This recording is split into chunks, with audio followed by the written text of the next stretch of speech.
everybody, welcome back to Kruse Control. It is Wednesday, April 12th, 2023. Welcome to Kruse Control, the home of entertainment news. I am your host, as always, Brian Kruse. Welcome back again. Thank you so much for being here on Wednesday. Hey, it's hump day. Yeah, everybody. And welcome back to Kruse Control, as always, the lovely Miss Sabrina Vittori. Sabrina, welcome back to the program. How's your day been? It was okay. Not spectacular. I didn't get a lot of sleep last night. I went from night shift to day shift, so I'm a little bit tired. But other than that, great. That's always tough with that schedule you have these days. It's just a lot. Yeah, it really a special is. Schedule. Well, also joining us for the very, very first time here on Kruse Control, I want to introduce a good friend of mine, creator, director, and writer, but also an actor, because he's an awesome actor as well, behind the award-winning series Dying for a Living. He won awards for this, for Best Director, Best Actor, Best Cinematography. Viewers with over, how many countries? 50 countries, clocking in with over 2 million viewers. You can watch this show right now on Amazon Fire TV, Roku, soon to be Amazon Prime Video. The man, the myth, the legend, Mr. Darin Munnell. Darin, welcome back to welcome to the program for the very first time. How you doing tonight? I already think I want to book a second appearance. That's the best intro I've ever heard. I want your audience to know. Thank you for all the audits, but in the end, I'm just a guy, all right? I'm just a guy. I'm going to be sitting here talking about all these great topics that you've given us a heads up on, and I certainly can't wait to dive into those. Thanks for having me. Yeah, I love having you here. It's great to have you. I mean, the very first time. I haven't seen you in a while. It's just fun to talk about this kind of stuff. Of course, we work in the entertainment industry, so we get it. We see it all the time. I've known Darin for so long working on set, just different jobs. You know, it's just, and then once how you work in this industry, how it works is like you just don't see each other once in a while. You get different gigs, you move around, different projects. And that's why I love to have people back on like Darin here, who's very fucking talented, to be here on the show and talk and catch up with. So also very talented at softball, by the way, just so everyone knows. Very talented at softball. He played for the rookie, I played for the neighborhood, and he whooped our ass. So just putting that out there. I'm really glad that I'm using a minimal amount of light here because due to my very light skin, I can get red very easily. So I'm glad we minimized that. Thank you. You're way too kind. Well, Darin, take a second, just like tell our audience, tell the Kruse Control audience a little bit about your show and how it's doing, because it's pretty amazing that this is happening for you. So what we're doing right now is we have 2 parts filmed of a 5-part miniseries, or rather 2 parts released. It's called Dying for a Living. It's essentially when we originally wanted to do this, a couple friends of mine had come up to me and said, hey, you know, we're really looking to get some acting footage. Is there anything you would like to do to this, that, or the other? I said, you know what? I actually, if you don't mind, I'm not really looking for acting footage at the moment. I'd love to direct this short that I wrote many years ago. And how about I send it over to you guys and you'll let me know what you think? And they really liked it. So I did a little rewrite on it. It came together really fast. We shot it. Our actor was really pleased with his work, especially as he submitted to a number of festivals. And we did so well. We actually were averaging about 100,000 views a day for the first 12 days we had it released. And never happens. It's awesome. It's so great. It's like in this world. Yeah, and so we just decided, you know what? Let's it was originally only supposed to be a short, but let's convert it to a mini series, and that of course has its challenges and it kind of plays differently, but also too, I think there's a lot of surprises in there that I never anticipated doing. So when you're watching it, it should keep you on the edge of your seat. And I'm very grateful to work with very talented people. It's a great group effort. It sounds like you found a great team. And the fact that you're releasing like this, so you have 2 episodes out right now. So is it like weekly they're coming out, or is it like, what's the schedule for the release? So basically, part of this process here is that Dying for a Living is merely a beta test between my production company and 2 other companies.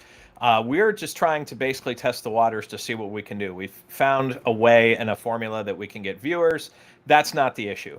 We found a way to, get a reach. That's not the issue. What we're trying to do right now is set up a consistent revenue model. And coming up here with Part 3, which is written. It's all ready to go. We're hoping to shoot in the next month or two. There's a number of things that we want to consider before, because we're going to have a lot of people involved in this. It's going to be a very massive production compared to what we're used to doing. So it's fantastic. That's what you want, right? Yeah. Keep building, keep getting bigger. Yeah. So we already made such a jump from part 1 to part 2 that part 3 is going to be even bigger than that. Because I always feel like when you're creating content, if you're not doing better than you previously did, what's the point? So let's keep moving forward. And we're going to be shooting part 3, like I said, the next month or two, and it's going to be wild. Nice. So that's currently where we are right now.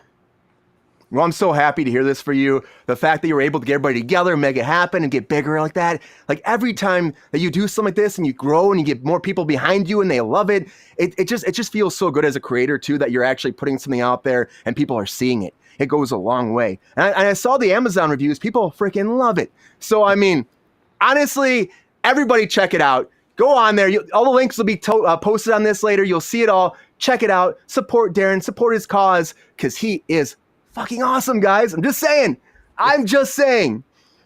But anyways, as always, everybody, we got to get right into it. So now it's time for some breaking news.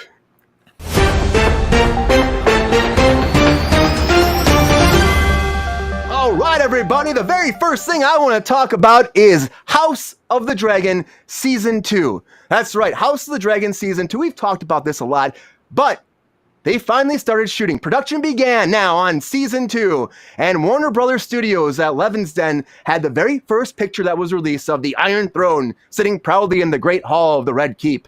And Ryan Condal, the co-creator, showrunner, executive producer, he had to say that the House of the Dragon has returned. We are thrilled to be shooting again with members of our original family, as well as new talents on both sides of the camera.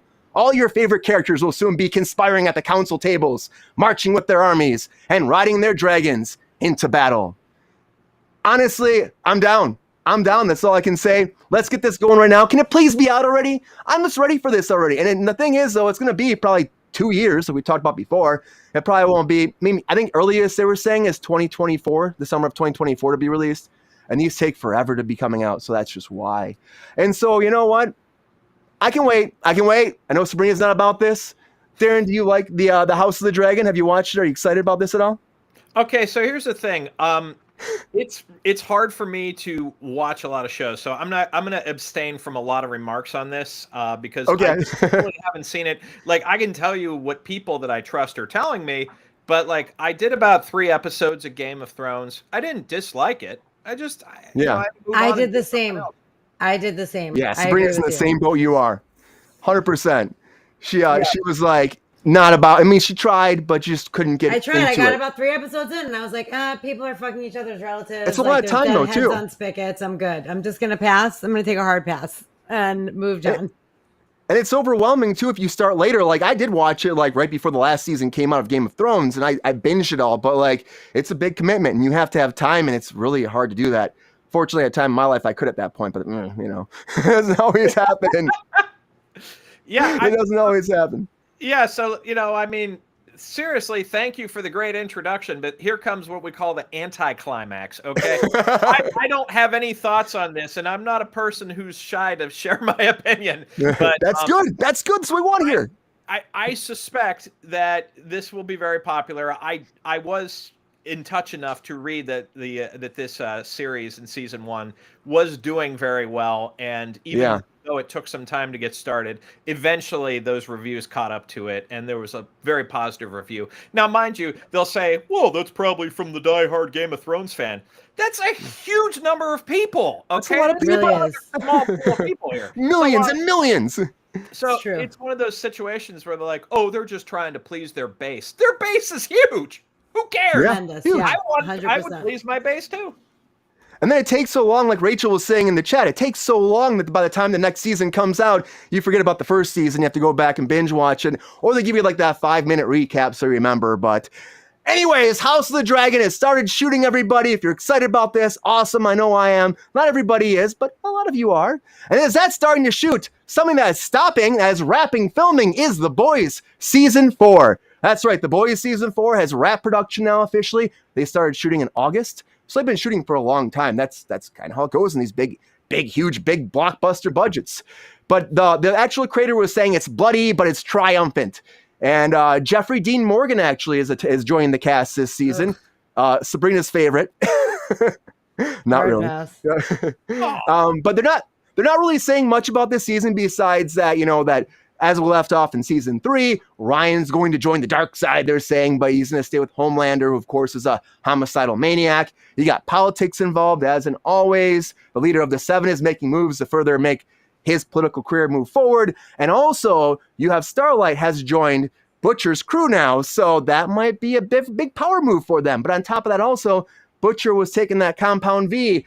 And so honestly, it's going to be a bad season, I think. Maybe for him. Maybe he'll be fine. He apparently has cancer, but spoiler alert, if you haven't watched this, by the way. There's always spoilers here on Kruse Control, everybody. But I'm excited about this. I am. Sabrina, you're excited about this, right? You're interested about season 4. You're ready for it, right? I really didn't like last season that much, honestly. But yeah. Oh, come on. I guess. No, I really didn't like it. It was kind of a piece of shit. It was a giant piece of shit. There was a bunch of crap going on, and everybody who I liked was doing fucked up shit, like Huey and fucking Butcher and Starlight. It was just this it felt very disjointed for me, because they were all a team when they ended, and then there was that whole thing with Frenchie and Kyoki. Is that her name? What's her name? Kyoki's her friend. That's not her name. Yeah. That's not Kyoki. Kyoki was on the show on Monday. Kyoki was on the show. I know. That's what I'm thinking. But for her, she lost her power. There was a lot of things that went on that I didn't love, and I watched it because I'm a fan. But I don't know. I didn't like that guy they brought in, the Soldier Boy bullshit guy. I wanted to fucking punch him in the fucking face. And the villain last time was the Soviet Union Ava Braun bitch, and I actually liked her. She was a horrible person, but I liked her. She was a good actress. She drew me in, but this guy was a fucking punk ass bitch, alcoholic loser. And I just wasn't into it. This last season. So I hope they get their shit together, because this last season for me was not great. So hopefully season 4 will be better. I think it will. Where it's going and where I know it's going. Hashtag go fuck yourself, Homelander. That's all. Honestly, Sabrina's a little mixed on this. I am still very excited about this. I think it's fun. It's hardcore. It's graphic, but it's also it's a fun superhero drama. Darin, have you ever watched this before? I've caught pieces of it. The thing that strikes me immediately is that The Boys, to me, it's not so much about storylines and characters. It's very much about an attitude. It's got a very kind of, I don't want to say dark, because I think that's kind of the wrong word. It's got a very nihilistic feeling to it, which can be very unique for comic book series. But obviously, too, I think that you can overkill that very easily, because eventually you can't just coast on attitude forever. You need more substance in there. So I think The Boys was so popular season 1 and 2 that it can coast along for a couple of more seasons with this. But yeah, unless there's a big change. But to be perfectly honest with you, I don't know if that's the right choice to have a big change, because once again, we're talking about a base here. You have to make that base happen. And also, too, it's regardless of how you feel about The Boys, it separates itself from other comic book series, and they should probably try to maintain that as best they can, even though it's just a race to the bottom probably at this point. That being said, though, I agree with you, Darin, but also, I feel because they went into that niche, they, slipped further and further into it, and it kind of took away the initial, luster of the show, you know what I mean? Because it was kind of badass and different, and you were like, wait, what the fuck? Oh my god, it's so crazy. And then I feel they just went further and further into that hole, where now it's just beating up people with fucking, some guy went into someone's asshole and then exploded through his body. I don't know that I need that. I'm just saying, I don't know that I need someone who can shrink and go into someone's asshole and then murder them by exploding through their body. Spoiler alert, you don't. Yeah, you don't. Thank you. I still think it's hilarious that people were deeper and into that fucking, we're going to do some fucked up crazy shit that no one else does, that it kind of takes away from the actual magic that it started with. If I I still could, think it's funny that people were harassing Paul Rudd about that and saying that he should have killed Thanos that way. That's ridiculous. And he's like, nope. That's ridiculous. if I could quote David St. Hubbins from This Is Spinal Tap, there's a real difference between clever and stupid. Yep. Like, it's that light little turnabout right there, and It's a exactly. fine line. that idea can't work, but you got to be really clever. That's all I'm saying. And if you're not, then you're just being gross. Well, speaking of something that's definitely not clever, though, definitely not clever, is Titans. I want to talk about Titans now. I know, not clever, not entertaining anymore.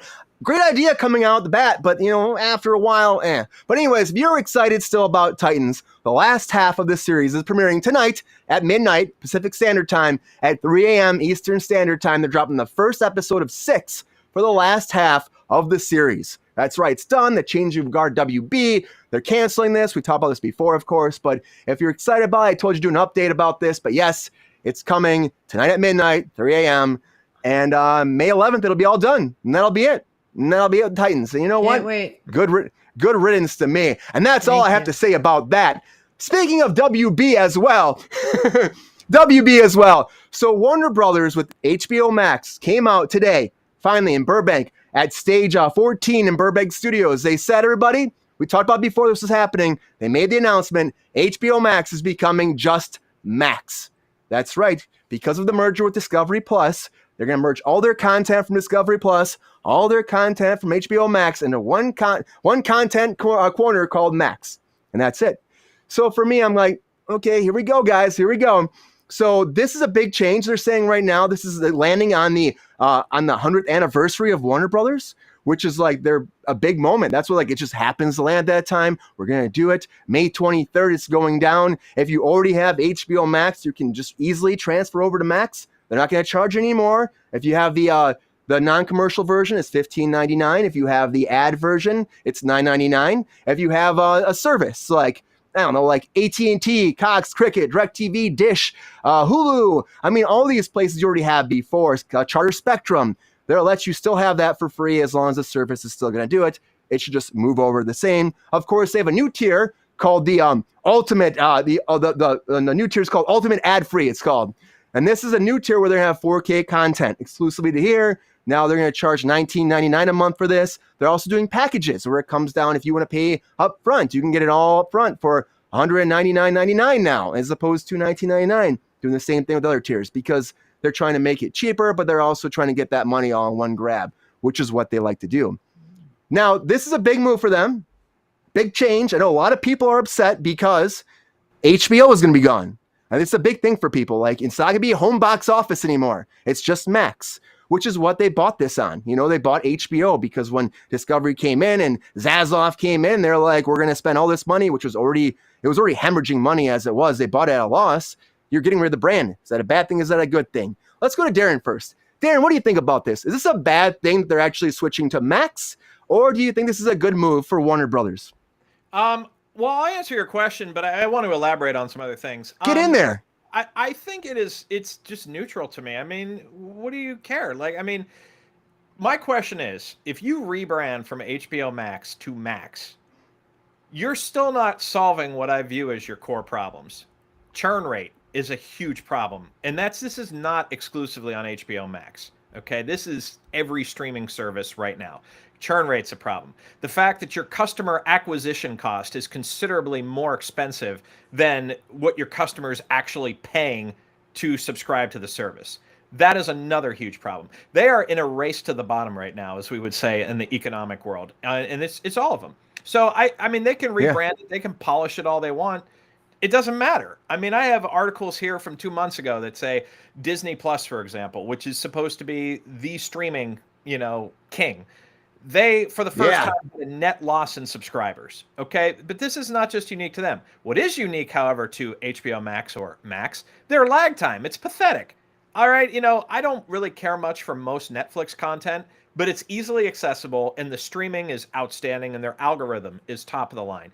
I've had HBO Max almost since it's been a thing, and I'm telling you straight up, it is not, it's not special. I mean, we get basically, I'm a movie guy. I know this is not passe anymore, but I'm a movie guy. They give you new movies on the 1st of every month. Really? Like, I mean, Amazon Prime does this twice a week.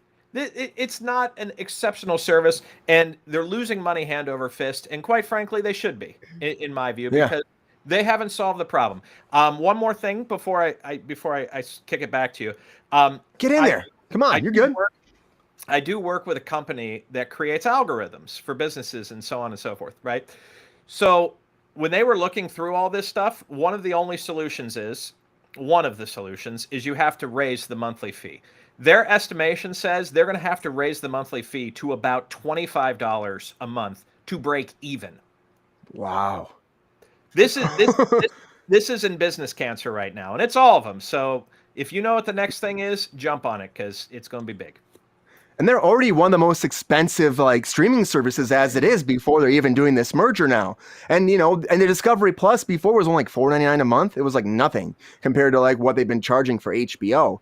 So I mean, is it good the fact they're already so expensive? And like you're saying, they have to charge even more to actually make any money. And Warner Brothers is already like shitting the bed. They're not been doing well for years. So how is this even like a realistic buy for them? They bought it. Discovery bought it at a loss. They have a service that's going downhill. Is it really going to help them merging these together? I don't think it will. I don't think it will. I think it's going to be bad. I think it's bad for them. Sabrina, what do you think? Do you think this is a good idea, what they're doing? Do you agree with Darin, or do you think that HBO has shit the bed? I have several opinions actually on this. I don't see how merging everything together is going to make them any more fucking money. Perfectly honest, like HBO Max is already at $16.99 a month, like for regular, and $9.99 for ads, right? And then you're paying $4.99 for Discovery. So if you watch both of those things, you're giving these people more money than you'd be giving them combined. So that's confusing.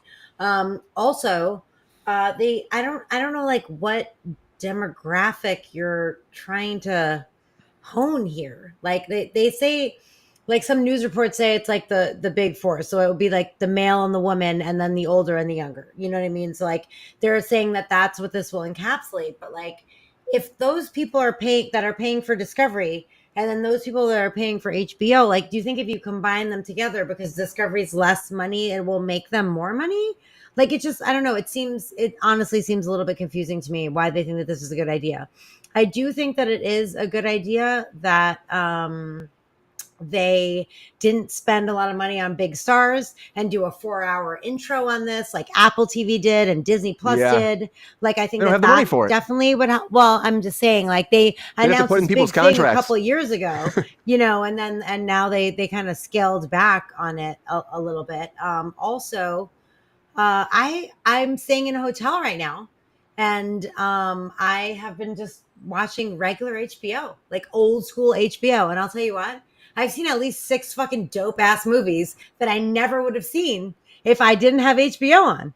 And when I'm looking on HBO Max, I'm like, I don't know what the fuck to watch. I'm not going to pick some fucking dumb movie that I never heard of, but I just have it rolling in the background. And I rolled in. I'm like, oh, that's Dax Shepard and Kristen Bell. Let me see what the fuck this is. Oh, there's Bradley Cooper. Oh, there, you know what I mean? And then I'm like, oh, I'm invested. And then I watch, and I've seen at least 6 movies that I was actually very pleased with. And that's fucking rare for me. Because like when you're looking on a streaming site, you're looking for something that you specifically are looking for. And this goes for every streaming site, not just HBO.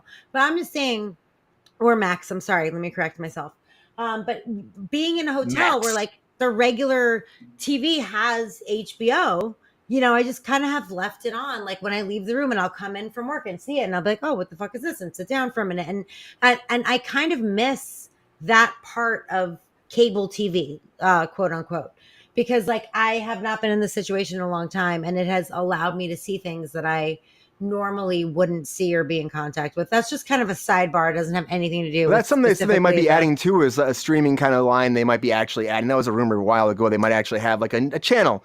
Like, Netflix been trying to toy with that too. They've been talking about doing that too, like have a channel that just kind of plays stuff randomly based off your likes and stuff like that. That might be good. I agree with you. Their algorithm on HBO Max really isn't the best either. Like they have more content on there that's old. They don't actually broadcast anywhere. You have to dig deep to find it. Like the Turner Classic Movie stuff's there too. And they don't advertise that either. It's a shitty platform. And it should be better than it is. It's supposed to be home box office. But it's not anymore. This up one more second with Chris. I agree with you about Shameless as well, girl. Like honestly, I I agree with you 110%. Yeah. Sorry, I commented before, but I just wanted to. I couldn't read it because I was talking. All good. It's all good. But for me, like, I feel like, yeah, okay, they're trying to merge. There was a rumor they would keep it distant or keep them different. Like you were saying, they would have Discovery Plus and keep HBO Max. Apparently, that was a big concern for a while, and that's why this took so long to have this announcement. At one point, they thought they were going to actually scrap making one platform, but they decided to do it. Now, in the end, is it going to help them at all? I think I agree with Darin. I don't think it will. I don't think it will help them at all. I think they're just screwed. And that's what it is. So HBO Max is becoming Max, everybody. If you like it, you hate it, it doesn't matter. It's happening, and that's it. But I want to go into some more entertainment stuff, but there's a different side. Because we're actors here, I want to talk about SAG-AFTRA for a second. So SAG-AFTRA is finally buying their own building. They're finally doing it. They've been renting forever off Wilshire, but I want to break it down a little bit. So they're buying this new building. It's in the Valley. It's in North Hollywood at 120 Chandler Boulevard for $46.6 million. The property features 118,000 square feet of commercial office space. You have 122 acres and a nearby 0.71 acre vacant lot. So there's me parking. It's the Valley. There's ample parking. Where you're at right now, you have to go to a parking garage. Well, a lot of times you have to pay. Sometimes you don't have to pay. It's a bitch. It's back and forth. Whatever. That's what it is. So they're finally doing this. Now, this has been a big debate for years. I know the Membership First side has been asking this forever. They've been wasting our money. Hollywood Reporter says we've been spending about $6 million a year on rent. But I think the number's closer to like 9 million. That's what I've been told, 8 or 9 million. And it might even more than that. You know, that's just what they report. But it's a lot of our dues have been going towards that. So now they're eventually going to buy a building. That's what's happening. It's moving forward. Now their lease, where they're at right now, doesn't run up until 2032. That's when it runs up. So what? Are they going to keep? Yeah, 2032. That's when their lease ends. So they're not even going to move to this building right away. But I mean, if you go back in their time though, SAG initially did their first building they did buy. The first time they had a headquarters, they bought it. All right. And that was off Sunset Boulevard in 1956 for $200,000. And then they were there for 30 years. And they sold it and they went to a church. They moved into the Hollywood Congressional Church. And then after that, they were offered to actually buy that. And they said no. They offered for $6 million. And they said no. First, they were in a church, which is weird. But, you know, so then they moved again after they leased for a while. And they went to where they are now, off Wilshire at the Historic Museum Square building. Nice high rise. They've been there since 93. It's beautiful. Been there a bunch of times. It's great, right? But the fact they're paying this much money in rent is insane to me. And I've always thought this for a long time. And I've always said they should go to the Valley. That makes sense. There's so much real estate. There's parking.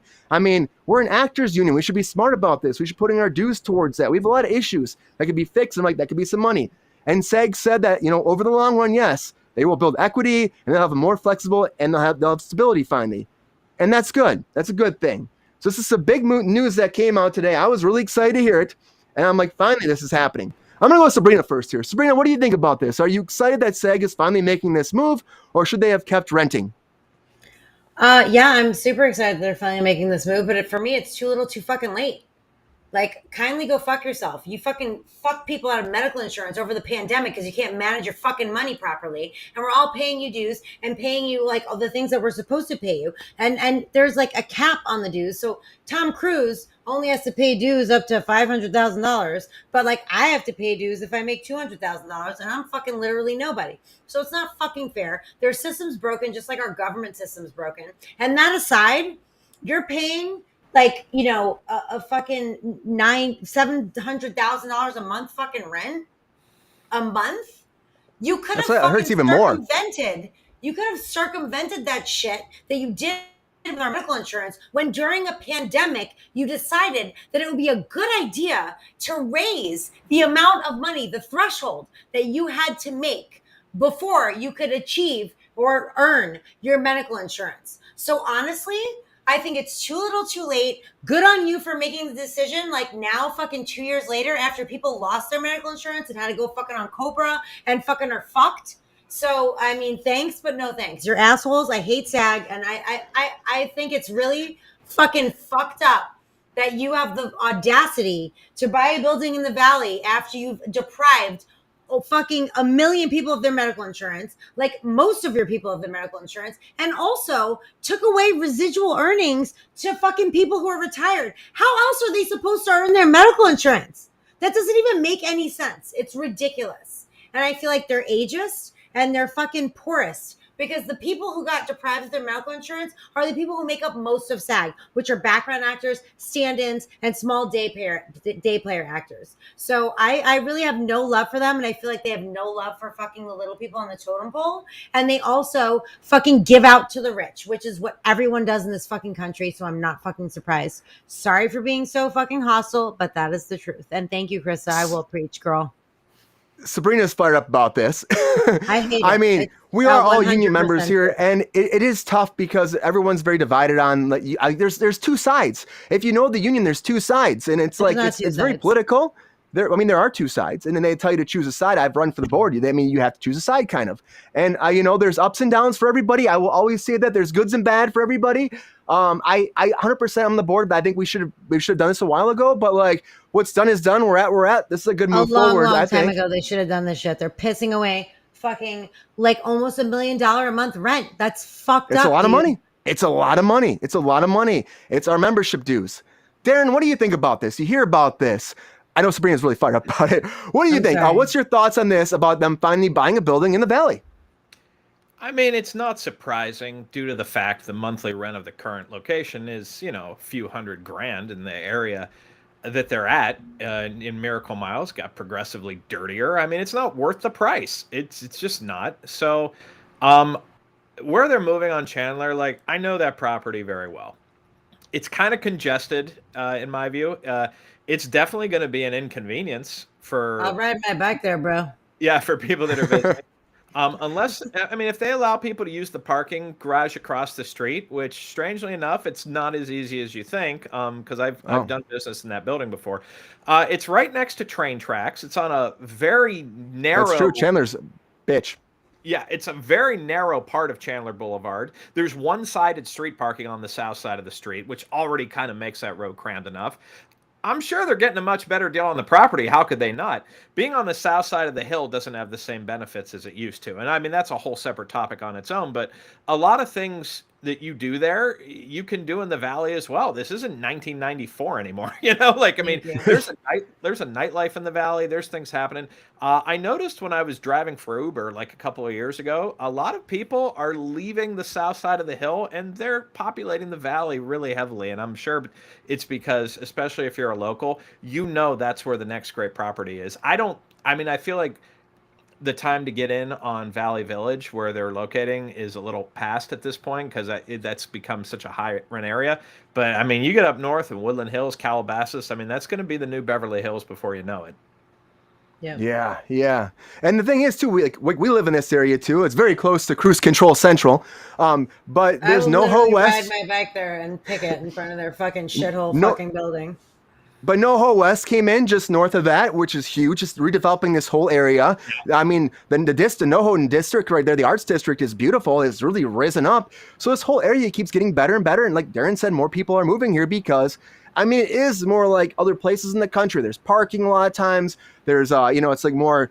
It's more urban. There's more residential. It's not like that congested. And you're right. There's a lot of issues that happen south in the Valley or south of the Valley. There's a lot of stuff that happens in Hollywood where they're at. To be fair, Wilshire's not the best over there these days. It's just not. It's just not. Parking on Chandler, where it's at, Chandler and Laurel Canyon, is 100% better than parking was on Wilshire and Miracle Mile. Well, sure. I mean, of course, that's obvious.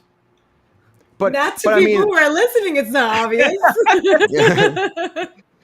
Yeah. I mean, the thing is, though, too, it's like we'll see how big that lot is. They said it's like a 0.7 acre lot they're going to have. So hopefully that can give them some parking. Again, at Wilshire, they did have that big parking structure, but before you had to pay and then reimburse, and then it was like a whole thing, and then sometimes they would argue get valid. It was a whole thing, and then they didn't have that much room. They're going to have a lot more room here. A lot more room. Yes, hopefully that helps the membership. Hopefully they put in some studios, maybe they put in some voiceover booths. They put in, exactly. do stuff like that. Like do stuff that can help, help the people, like the little guy, grow up, get bigger, like help people with their career, put them on more workshops, The thing is, since COVID, we've been a lot of this, like not, in person. So hopefully that leads to more in-person stuff now. And we get there, we build back better or build better or whatever you want to say. I don't want to use the Biden thing. Fuck, you know what I mean? We got to build better. I was told there was no politics here when I agreed. No, there is not. I didn't want to say the Biden thing. No, that just came out. I thought you were going to say make SAG great again. I was like, I don't know what's happening. Make SAG great. I'll say both of them. I'll say both sides. Make SAG great again. Let's go back to the 50s. Come on, we used to buy things. Not too much of a spoiler alert, but this is a letter I received from the White House in 2019. So, but anyway, there's all the politics there for you. Well, this is a big move, everybody. It really is a big move for SAG. Like we said before, they had a track record for just like renting for years. And as we know in Hollywood, the prices keep going honestly, up. For years. And they're throwing money away, if you ask me. Why the fuck are we doing this? And yes, why are we spending this money? At least our dues are going towards a payment for something that's going to be paid off eventually. Sabrina, I think you need to take a moment to sympathize with all of our hardworking SAG-AFTRA employees. They need the luxuries. No, absolutely no. Nice It's a hard fucking no. It's a very nice high rise. I was very, very, very well with SAG until they fucking fucked us over the pandemic. Like when they took away the shit from the fucking people who were retired and they raised the threshold of what you needed to make when they shut us down for months. Like they're like, you can't make your insurance unless you make this much money. But we were legally not allowed to work for 4 of the 12 months and they didn't adjust the period. I lost all my respect for them, to be perfectly honest. It's a lot. Fuck it's a lot. You. And a lot of people hurt from it. For fucking one quarter and it was fucking brutal. Well, someone that wasn't hurt by the COVID pandemic was Kim Kardashian. Definitely not hurt at all. So Kim Kardashian, everybody, is coming to American Horror Story Season 12. That's right. She's joining the reality star, the entrepreneur, as they call her, podcaster, pop culture. I mean, I don't know. She's all over the place. So that's what Sabrina said. Her words, not mine. But the 12th season, this role is actually being written for her, which is like, what? Because she hasn't really done a lot of scripted television. But Ryan Murphy has a way of bringing people in like this and giving them an opportunity. Look at Lady Gaga had the opportunity for the hotel season. Why so did you give a millionaire for being a hoe an opportunity to do anything? Anyways, Ryan Murphy likes her. So Ryan Murphy likes her. And it's a good question. But he likes her, so he's collaborating with her, and Emma Roberts is coming back for this too. These two are tied in together. Apparently, she's going to have a big part in the show. And this is the first time for American Horror Story where they've actually based this off of a source material. That's right. They're going to actually base it off of a novel that's coming out. And it's going to be called Delicate. The season will be called Delicate, and it's based off of Danielle Valentine's upcoming novel called Delicate Condition. And this is about a gripping thriller about a woman who becomes convinced that a sinister figure is going to great lengths to make sure her pregnancy never happens. So they're going to have one writer for the whole thing, which is also different. It's not Ryan involved. Usually he's very involved with the writing, at least for the initial scripts. And then kind of, John Gray will take over. There's a lot of people involved. I worked with American Horror Story for a few years, so I know a lot of people are great people that work on this show. But they have an original person coming in that's doing this. Holly Pfeiffer's writing it. She's got the story. They're going to shoot in New York starting the end of this month. And Kim Kardashian is getting her big debut on American Horror Story on FX, which will be debuting probably around September.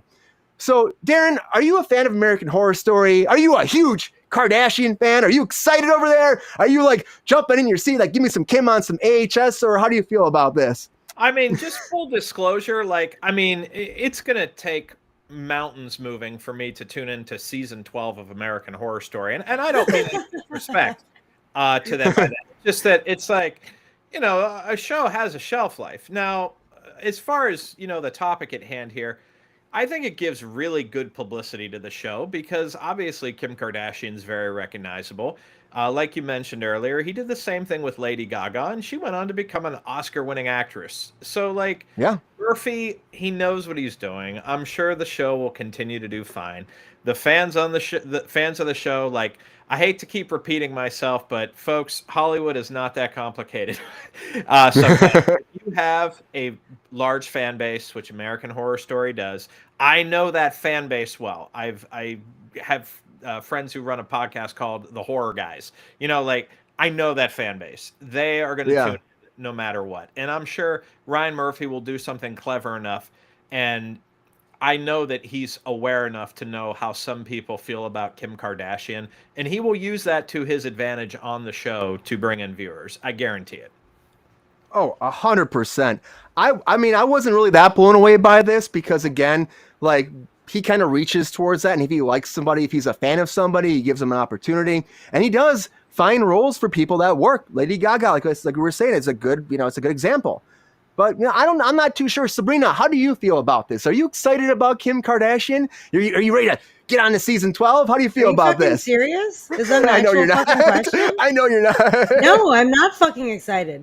And I'm actually fucking offended. Because she's a fucking piece of shit loser. She did one fucking remotely funny fucking thing on SNL. And Ryan Murphy's sucking her fucking cunt now. I can't even fucking believe it. It's fucking ridiculous. She is a useless piece of shit slut that is fucking gonna be on American Horror Story. And coming from where Sarah Paulson and fucking what is his name? Evan Peters? Evan Peters? Like so the show that spawned. Friend of the show. Hugely talented group of people is gonna put this bitch on display so she can fucking be a fucking asshole. Like I can't. I am shocked, dismayed, disgruntled, and fucking pissed off, to be perfectly honest. Also, I would like to say that he put on Brooke Shields' daughter last season or 2 seasons ago, because I didn't even watch last season because 2 seasons ago it sucked so bad. Because Brooke Shields' daughter was a fucking piece of shit dud. She was horrible. Every scene she was in, I wanted to slit my fucking wrists. So no, I'm not going to watch this shit, and Kim Kardashian can go fuck herself like she fucked Ray J to get her fucking sex tape out and be fucking famous. Hashtag go fuck yourself. Woo! Yeah, so, you're welcome. Kim Kardashian, everybody, is coming to American Horror Story. And I think like GR was saying in the chat too, I don't think he's too excited about it. And American Horror Story, a lot of people have been fans of this for a long time. No one is excited about it. I know no one's excited about it. I said there's great people. The draw to Lady Gaga is completely fucking off base, because Lady Gaga was a performer who like had elaborate videos. Kim Kardashian has been in the public eye for being a slut and having a sex tape. It's a very different fucking That's an elaborate video, I would say. No, it's not. It's a sex tape. It's totally different. It's not like showing up on red carpets with a meat dress or doing fucking elaborate music videos. And Lady Gaga can fucking act. Kim Kardashian, all she does is like, oh my God, I can't believe he said that. That is so rude. Oh my God. Why don't you call me like next week and let me know how that's going to turn out? But don't you think to some degree on her reality show, she is playing a character to the cameras? She's playing her fucking self, which is a fucking cunt rich ass bitch who's a fucking slut. I never met the woman, but I know where the fact that people glorify that behavior is so fucked up. And her fucking sisters and her fucking mom, like they're all just rich bitches with first world problems parading around on TV like everything that happens is the end of the world. And it is so obnoxious and offensive to anyone who is not a bazillionaire or some hungry fucking person who's like, I want to be that someday, which is actually also offensive. But Kim Kardashian, I mean, she has been influential. Everyone knows who she is. Yes, it is. And I think it's a ratings grab too in a lot of ways. I think it's a ratings grab, and I think that they're gonna, Ryan Murphy thinks he can mold her and make her into something, even though he's not gonna really be involved that much. He does so many shows, it's hard for him to be everywhere. But maybe he's got a plan. There's got to be something there. He is getting all these deals from Netflix and everything else because his shows do really well, and he has an idea how to work with these people. And again, it's about finding the right role for people. Maybe there's someone that should be playing that's exactly like a character from the Kardashians. Eminem was great in 8 Mile because he was playing him fucking self. Like, if he wrote this role for her, like, I'm not saying she's going to be terrible. I'm just saying stop glorifying a fucking hoe. That's all I'm saying. Well, we were going to talk about somebody else that Sabrina hates, but I think we're getting a little bit late into our show. So now it's time for our featured story of the night.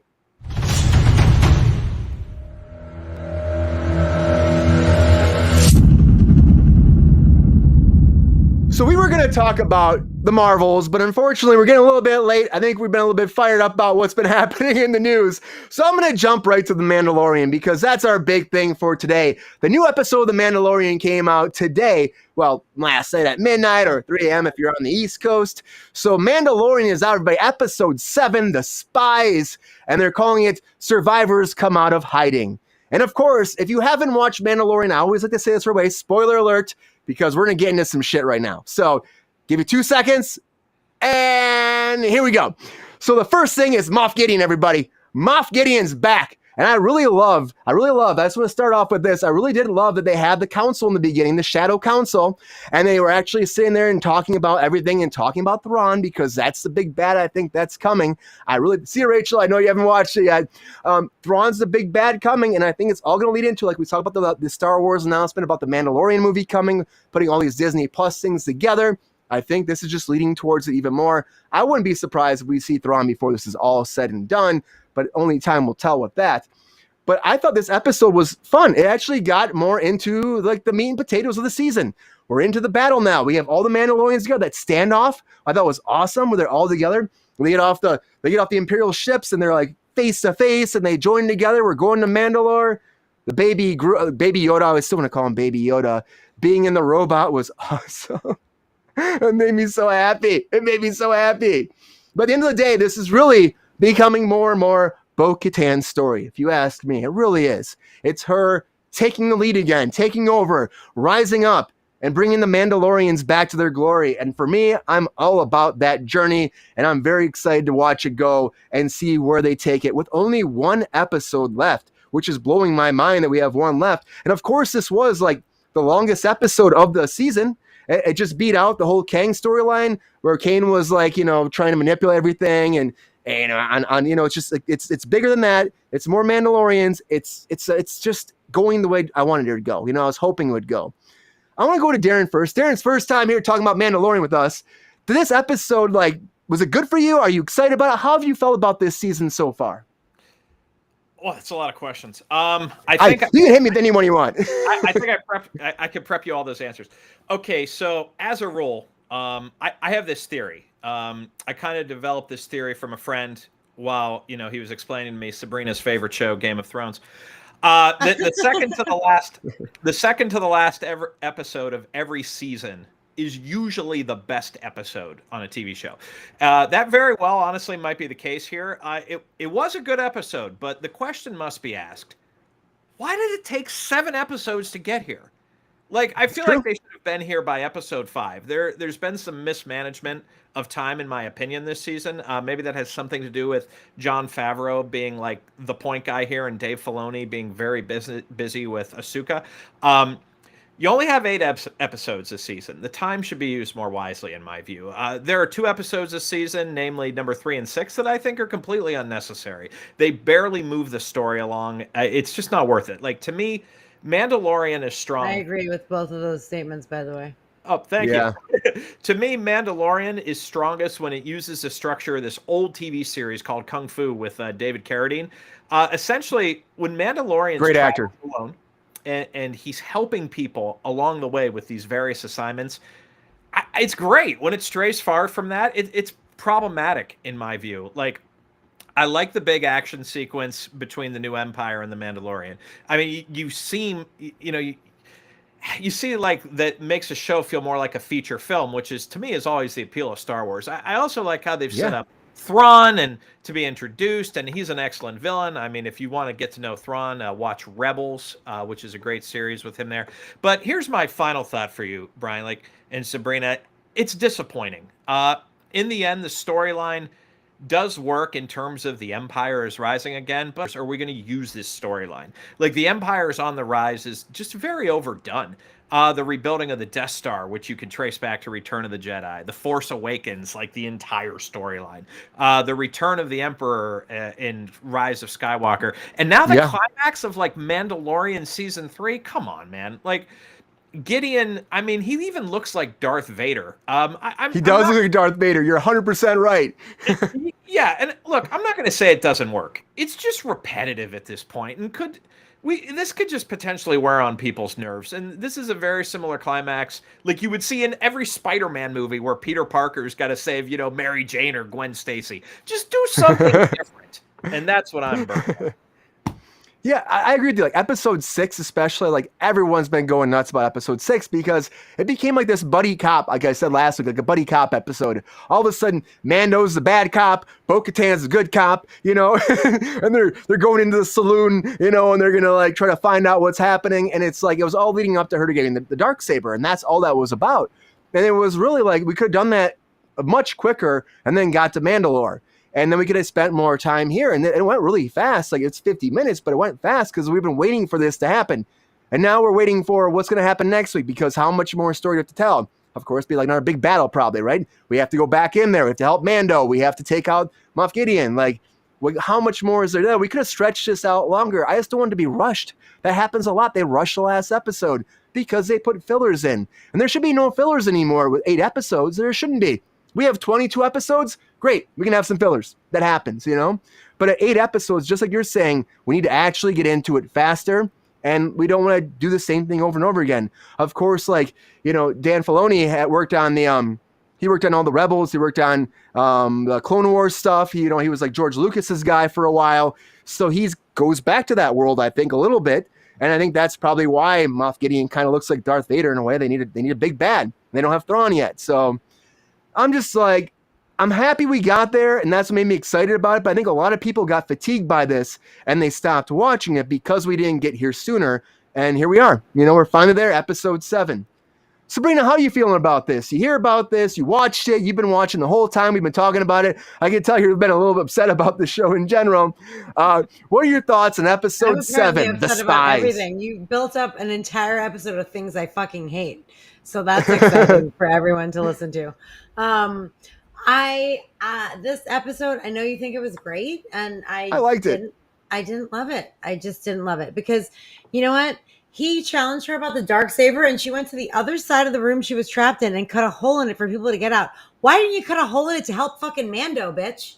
Like, I don't understand why you wouldn't have taken the Darksaber and cut a hole to help Mando while he was being fucking strangled by the Empire. Like, I really don't know, and that really pissed me off, and so I am going to give it a hard no in that respect. And Paz, I was really fucking pissed about that. Like, when I saw her cut through the fucking steel of the room, I was like, oh, you bitch. Like, why didn't you do that 10 minutes earlier? Like, when we could have saved him.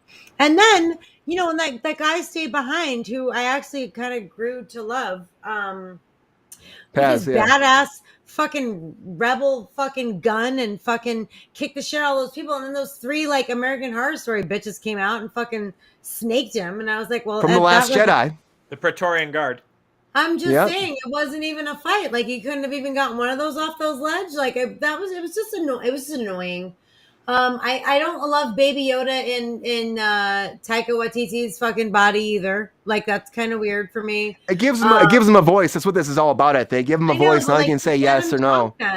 I know. I like that he stopped them, and, you know, the yes and no, like, whatever. I don't know. I'm not in love with that.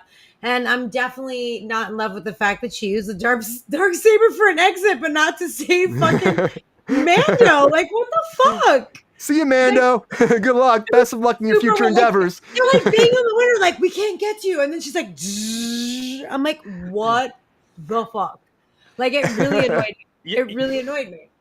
They're banking really hard on Bo-Katan this season, and yes, they are. I love her. I think Bo-Katan, like, I mean, is her being like a number 2 or sharing the number 1 with Mando? I think she's number 1. Yeah, it's working, but I mean, my thing is like, are you going to start phasing Mando out? I think the people want to know this, you know, and I think so too. No, I feel like Mando is going to just be Mando, like he always has been. He's going to go off and do other things, and like she is going to run the Mandalorians. Like, that's my guess. There's conversations about that online saying, is he going to be done? Are they going to kill him off? That's a big thing trending right now. No. And people are asking Pedro. It's like, you never know. Will they make it her show? I mean, I don't know. I feel like you can, but what do you think, Darin? Can you kill her off? Or can you kill him off? Can you like make this Bo-Katan show? I honestly, like, I think it's risky, because like, where does Baby Yoda go? Because like, I've done, you know, I've watched TV like you guys watch TV. Like, you know, you can't predict the future wholeheartedly with complete confidence. But I'm not prepared to say that Bo-Katan can carry this series. Maybe she carries a separate series, you know, that is more revolved around her. But like, I'm also going to be like, hey, I mean, look, she's doing really good this series, but she hasn't dominated the screen. She still like has people in the frame with her. So until she does that, and at moments she has. Look, she had a really good speech in that little fight scene in episode 6 that did have some positives for sure. She's had her moments, but I don't know. Like, I think that Mandalorian's an ensemble piece at this point. If you pull characters out of there, it's potentially harmful. I mean, I'm still missing Gina Carano on this a lot. I loved her character. Like, I think that this show definitely has a different personality without her. I don't know if that's intentional or unintentional, but I would just say after removing her, I would be very careful removing characters off of this series because the result to me is undetermined. Yeah, and the thing is, too, they were saying that maybe she was actually dead. There's a whole rumor online that maybe she was dead in that ship or Moff Gideon was supposed to be. And now it makes sense, like the Mandalorian medal was there. It makes sense because they're actually been using it for all the new stormtroopers, and they've been integrating into their suits and making them more like a hybrid now, which is going to lead towards it all tying into the, into the Force Awakens and the sequel trilogy. So they're really just kind of bridging the gap. And you saw that again with The Last Jedi, guards that came in. It's like tying that gap and like little Easter eggs for fans. But like, yeah, this is all leading up to that. And there's also the whole storyline. I think leading towards the clone stuff to be about Palpatine coming back, like showing you how that happened and how Snoke came to be, and that's what all this cloning stuff is about. And it's really like it's filling the gap. It's great, but we do love those stories with Mando, and if we don't have Mando, how do we have a story? People love this show for Baby Yoda, for Grogu. If you don't have him, literally the only reason why I watch that show is because of that Baby Yoda. Like I'd walk by it 1,000 times, and I was like, the show's fucking stupid, and then I'd see Baby Yoda, and I'd sit down and be like, it's so cute. I'd watch. And I'm going to throw some quick shade at something real quick on this. So better not be Baby Yoda. Back in episode 3. When I'll throw shade at him too, but it's not his fault. Don't do it. I don't think Baby Yoda much to do. But the thing is like, so Katie O'Brien's character, who debuted in episode 3 and then has the discussion with Moff Gideon in episode 7. I just have to ask once again with mismanagement, do we need episode 3 to have her basically dominate the screen for an entire episode for what I view as a minimal payoff? Minimal payoff. She's not going to probably play much into the next episode. And if they're like, oh, well, we're setting her up for season 4, I don't care about that. I agree. I want to see, like, what does she have to do with this season? Because you dedicated way too much time to it. Yep, I agree. And also the fucking guy who, like, she set up to fucking take the fall and then fucking nuked. Like, what is the fucking point of that? Like, literally, what was the point of that? Like, I thought there'd be more about him. But then there's like nothing. I thought it's like, is she trying to fry him so that she can reprogram him for the fucking Empire? Like, they've made no clarity on that. And even if they touch on it next episode, like, they can go fuck themselves. It was a waste of fucking time. There's no time for a next episode. There really isn't. There's one episode. There's only time for literally just. But they gave them a whole standalone episode that was 100% unnecessary. Darin, I agree with you 100%. Yeah. It could have been a quarter of an episode, I don't think most people are like, oh my God, look at the cliffhanger at the end of a Mandalorian season. Like, nobody thinks that way. So you have to give them everything they want in the season, in my view. But we'll see. And for how limited time you have, too. And there's only, like you say, it's only one episode left. Springer's like, why? There's only one episode left. It seems like there should be so much more to come. But rude. There's not. There's just not. And that's what they're doing these days. They're making the episodes shorter, and they're not a fixed rate. They're like 34 minutes, 42, 50, all of them are 28. It's like a whole episode of trying to get the other Mandalorians to like join them. And like fucking the whole Christopher Lloyd, Lizzo, fucking Jack Black thing. Like, I'm like, really? Do we need that? We're wasting a whole episode on this bullshit right now, like, so that they can talk to the buddy cop movie. Like, just stop. It's just not necessary. Like, please just push the story forward. Like, and stop. I don't know. It seemed like so forced to me, like that third episode seemed. With going through we're back in the New Republic and everything's cool, and then she gave him the biscuit. It's like nobody gives a fuck. Like, just stop. Like, it's like wasting our time. That's almost as bad as the 2-episode spinoff they did in the middle of Book of Boba Fett, where Boba Fett was not even in 2 episodes. It was almost that bad. Because remember, they did a Mandalorian storyline for 2 episodes. They did. Yep. But I loved that because I loved Mandalorian. And I was like, oh, Luke Skywalker. Oh, shit's happening. Like, I wanted to see that. I was annoyed that he couldn't operate the fucking Darksaber, don't get me wrong, but I wanted to see that because I'm a Mandalorian fan, and I feel like the ratings were very low on Boba Fett, and so they juiced it with Mandalorian. And that then it's not even his show, though. I see this bullshit, Yeah. But then it's like you can't even tell a whole story. Yeah, I know. Where's Boba Fett? Where the fuck is Boba Fett? But how do you have Mando through Boba Fett? Bring Boba Fett in here. He gonna show up. He might be there in the last episode. episode. He might show up. But the thing is, like, then maybe that should have been a movie Boba Fett, as opposed to doing a series. You don't have the content to actually do like a whole series about him. I know people are mixed about that. Some people love that because they're like Sabrina, because they love Mando and they love Baby Yoda, and they loved like seeing Luke come back. That was cool to see Luke with Baby Yoda on his back, but that doesn't really fit into that world with that series, you know. So I agree, but I did enjoy those episodes. Yeah. But anyways, everybody. Mandalorian episode 7 is out. If you liked it, you hated it, let us know. Leave some comments as always. We love talking about it. We'll be back here next week for the very last episode of the season. And I'm excited to see where it goes. I really am. I don't know, like, hopefully at the end of it, I'm not like, why did we do this? Hopefully I'm at least fulfilled enough where I want to watch another season. And I'm excited as Dave Filoni is for the movie, because it seems like he's super stoked about it. But I don't know. Only time will tell. Anyways, Darin, thank you so much for being here on Kruse Control. Everyone, check out his show. Come on, he's got 2 episodes out there. You got to check it out. There's more coming. I'm so excited to hear about what's to come for you for episode 3 and how it develops and moves forward. And you got to keep me posted. If I can help you at all, let me know. Like, honestly, I'm really excited for you. I really am. I can't wait to see it. Thanks. That's great. I appreciate all that. Yeah, it's really cool. And everybody out there, honestly, if you haven't checked it out, links will be out there. Check it out.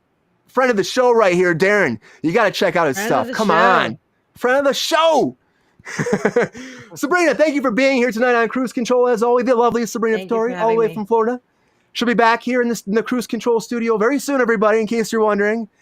Everybody out there, thank you for watching. Please like and subscribe. Join our Patreon if you can. And as always, tell everybody you know. Tell your friends. Tell your kids. Tell their kids. Tell your uncle that's passed out somewhere. Tell your little grandma who's not even watching TV. Show her how to use YouTube. Go to Kruse Control. Tell all your friends that every issue of social media, Instagram, Twitter, I don't know, TikTok, whatever you use these days, where the kids are using, likes Kruse Control. Do it now.